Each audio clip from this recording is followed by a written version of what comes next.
Okay, welcome back to the channel. It's a beautiful Monday evening and I thought I'd come out for a ride on this wonderful Ducati Diavel V4. So I've had this for 4 days.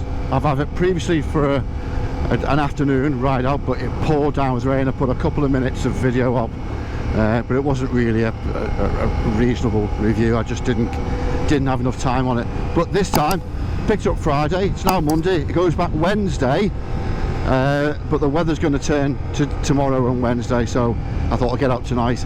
And yeah, on the back of an amazing weekend on the bike, we did the Dave Day ride, where a large number went from London all the way up to Barrow. We joined it halfway up. What an amazing tribute to a great guy, a great ambassador for the biking fraternity, and it was a pleasure and an honour to be a very small part in it. But yesterday wasn't about reviewing this, obviously it was about respect for Dave, so I thought I'd do this today. And I'll come out to my backyard, to where I live, in sunny Lancashire. Anyway, so let me talk a little bit about this bike. It's the V4 Ducati Diavel. It's got the same engine as my Multistrada V4S, which is the 1150cc 90 degree V4. It's the Desmo, sorry, it's the Gran Turismo engine, not the Desmo engine, and it's throwing out the same sort of power and torque as the Multistrada in its standard form, which is what, 170 brake, and I think it's on 125, 124 newtons. So it packs a punch. It packs a punch. I think there's two things around this bike I want to talk about. Make sure there's no trains coming. And we all talk about it, like with the Multistrada, they reckon it's the engine that makes the bike. This is different.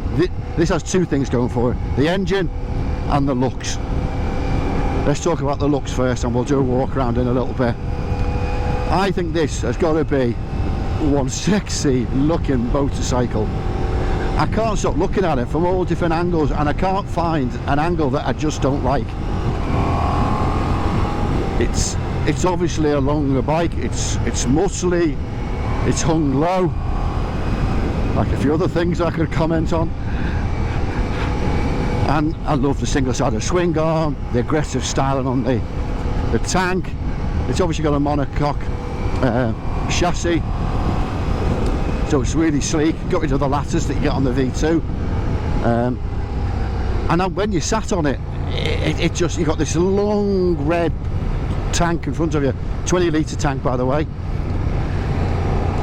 Aesthetically, it's beautiful at the front, with a low slung dash here to keep the lines clear above the handlebar. But I just love it. And the thing that stands out is that flipping large rear 240 profile rear tyre. We'll talk about the handling of it and how that affects the handling in a moment or two. But I just think it's gorgeous. Got the big air scoops at the front. This looks aggressive. Yeah, I just love the looks of it. It gets so many miles. I've just been to get petrol. Some guys come over to me and said, "Love your bike, mate." He's had a Royal Enfield here. What have we got here? Mr. Policeman, I think it was, or a blood bank. But these are the sort of roads that I did my IAM test on around here. So them quite well. So yeah, the looks is the first thing. Right, let's talk about the. So let's not talk about the spec. Let's talk about one of the most important things about a motorcycle. It's how it makes you feel, and you can gather from the way I'm talking, I'm impressed. I am absolutely impressed. It's not perfect, and I'll touch on that in a little bit, but it makes you feel special. I had a Triumph Thruxton RS, and that felt beautiful. It felt great when I sat on it. Beautiful chrome alloy billet, stock headers, lovely. Oh yeah, just lovely. This makes you feel the same. When I bought me Multistrada, I went for the grey one. I wish I'd gone for the red one, because obviously I don't know what it is, but the red, the colour really adds to that sort of emotional tie-in with the bike. You feel free on it. It feels light for a bigger, heavy bike. with a massive rear tyre. It rides so well. I really thought I'd struggle tipping it in. Not at all.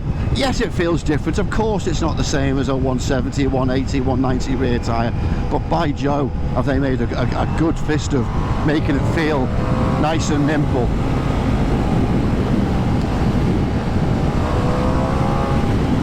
Yeah, it pulls, it pulls. And I know it's a naked, and I was doing, what was I doing, 60 mile an hour there, but it felt like 100. That whole visceral experience of riding on this bike is similar to most nakeds, but what this naked has, it has that monster of that V4 engine. The bark from the exhaust, even with the Cactus and standard OEM exhaust, it barks at you. I'm sure you can get an aftermarket upgrade. You might even be able to get a Ducati one, I don't know. Obviously on my Multistrada I've got the upgraded Akrapovic exhaust system with the remap taken from 170 to 180 brake. Sounds so much better than the normal can. It would be ace if they could do something similar with this can. But listen, it's not taken away from the fact it sounds gorgeous as it is. It sounds aggressive without being in your face, you know what I mean? On this ride yesterday, there was a lot of bikes and they just barked, especially some of the Harleys, as good as they are and as nice as they are to look at. God, they're loud and they're just raw. This has got a level of refinement about it, which is just gorgeous. So yeah, makes you feel great. Makes you feel as if you're on a big muscle bike, which I suppose technically we are. It is a muscle bike, but it's not intimidating at all. It's not. It encourages you. It encourages you to go forward and go forward at pace. What a lovely evening. What a lovely evening. Whoa, it is fun. Fun, fun, fun.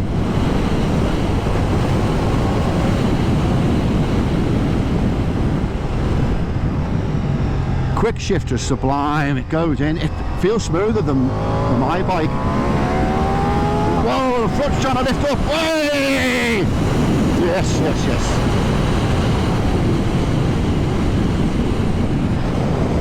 So whilst there might be a slight downside with having a big fat juicy tyre on the back of this thing, it gives you tons of grip, tons of grip. It just like, it feels as if it's glued. There's no risk of it slipping out. I haven't noticed any traction lights coming on while I've had it, and I've been riding it in sport mode for the duration. So what have I done miles wise?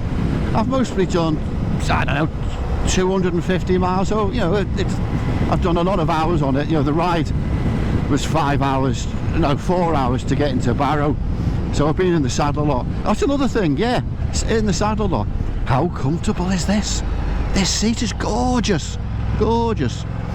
Not only is it gorgeous, it's wide, it's firm but comforting, but the way the rear pillion seat kicks up at the back, it actually acts as a bit of a bum stop and a backrest. So even when you was pushing on, then you're getting squeezed into a backrest, so you're not, it's taking less pressure on your wrists, because you can actually brace yourself through your legs but also through your bum onto that back. So that's beautiful, lovely and comfortable. The lads who were with, there was guys on John was on his Super Adventure, so was Steve, we had Adam on his Aprilia, his dad on the Kawasaki Z900 RS, and most if not all were saying, oh, bum's a bit achy here. Glenn on his KTM GT, I got off fresh as a daisy on this, really, really comfortable. Obviously coming back on the motorway at speed, I was struggling just sort of holding on to this, so obviously that it's a downside, but it's like, you know, that's what you get with a naked bike. But yeah, so loving the looks, loving the way it makes you feel emotionally. Excuse me. Loving the comfort on it. We'll do a walk around in a bit. But yeah, so a little bit about the bike, the tech side. So as I said, it's got 170 brake, it's got a 20 litre tank. One of the two negatives, it is thirsty, and I don't know why. It feels more thirsty than my Multistrada. It's got the same engine, whether it's tuned differently, don't know. You know, we were on the motorway during the day, and you know, we didn't get over 80 mile an hour, you know, for 95% of the time.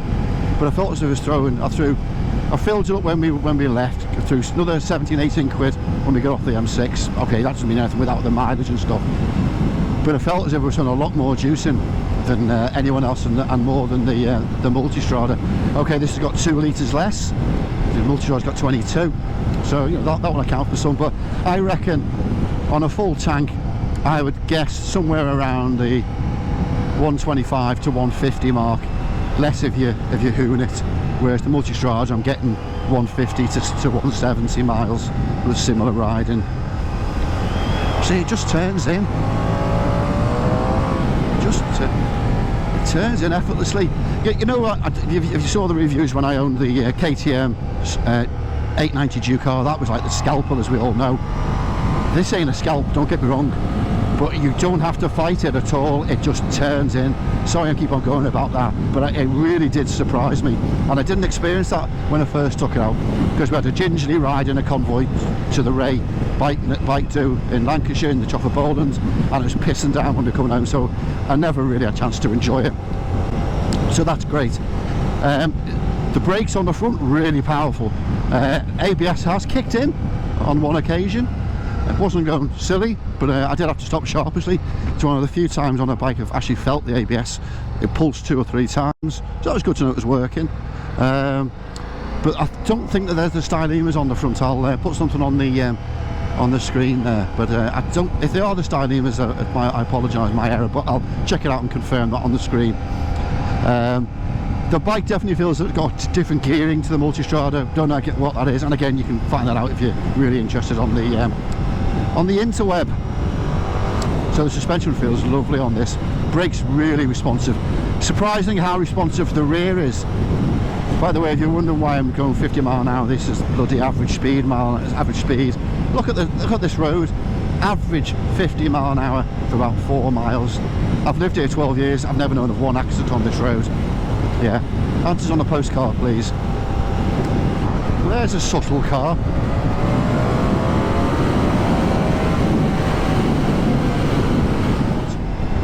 What a lovely evening, lovely evening.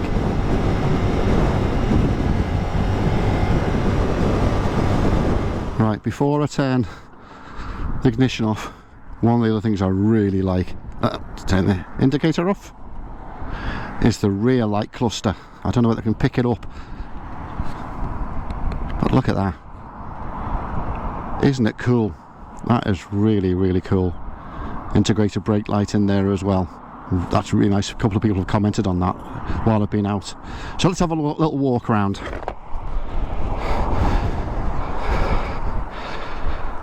So there she is in all her glory. I don't think there's a bad angle to this bike at all. It's a muscle car. That's what it is. It's a muscle car. It's a muscle bike, of course. Right, so let's start at the front. So yeah, so big radials here. I think the 330 mil. They do look like styliums, but we'll check them out. So on the front we've got a 17-inch front tyre, usual profile. That's one thing. You know, look at the big open space on the radiators. Why don't they put a rad guard on at manufacture? Every bike should have one in. We've all had an issue with stones in the radiators ruining our days, and we know people have done the same. So let's try and lobby against that. Let's look at the front. I said these big scoops, they look like, I don't know what they're like, shoulders, ears, I don't know, but I think that's a glorious front. Here you've got your daytime running lights with your main beams in the middle.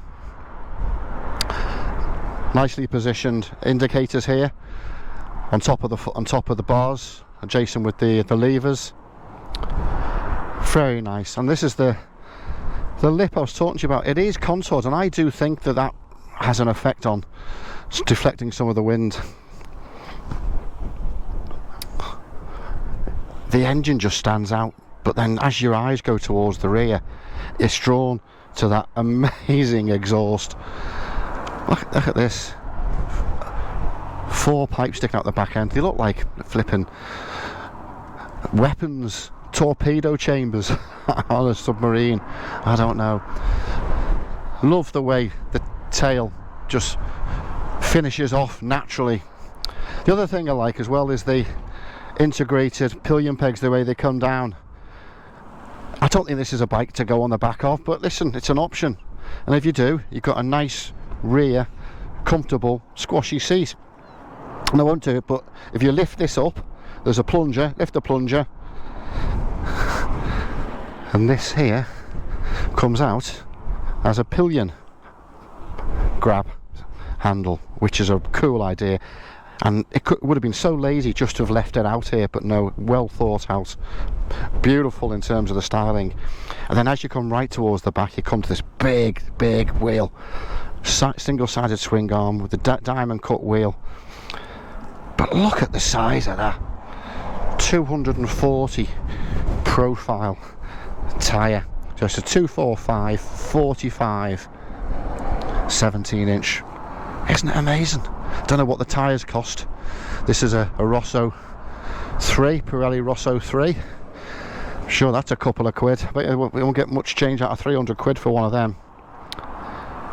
And then when you come to the other side, passing the rear hugger, I don't like that, but there's not really much you can do. But I think without that, you're going to get soaked. You're going to get so much rubbish over the back of you.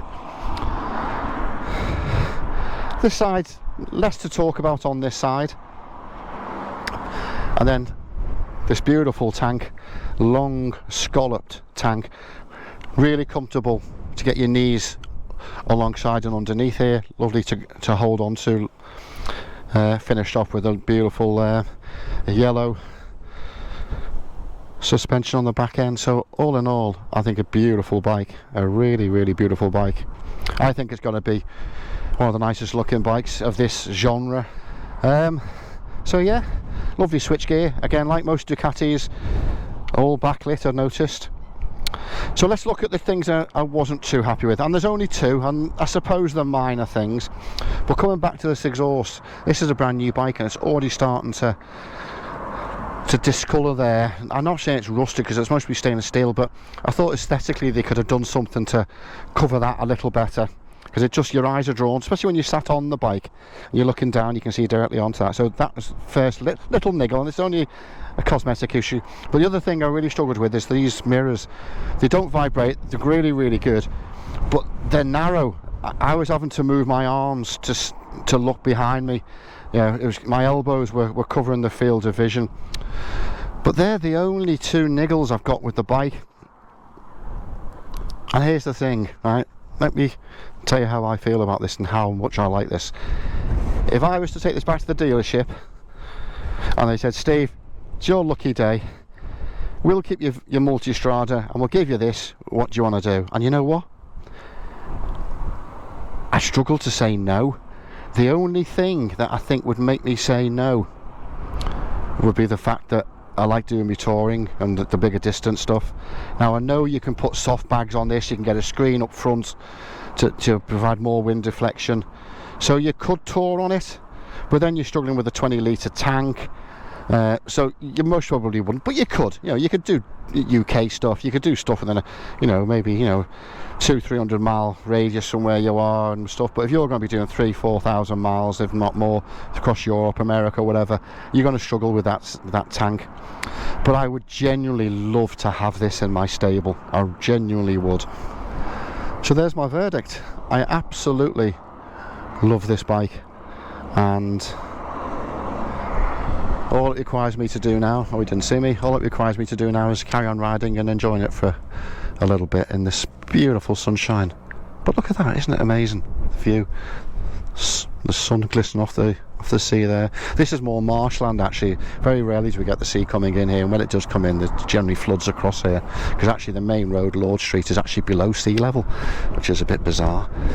Anyway, hopefully you've enjoyed the review of this bike. I'm going to be sad to let it go, but I really hope that sometime in the future I've got one of these in my stable. Listen, thanks for watching it. If you've enjoyed the video, like and subscribe please. Speak to you all soon. Take care. Bye bye.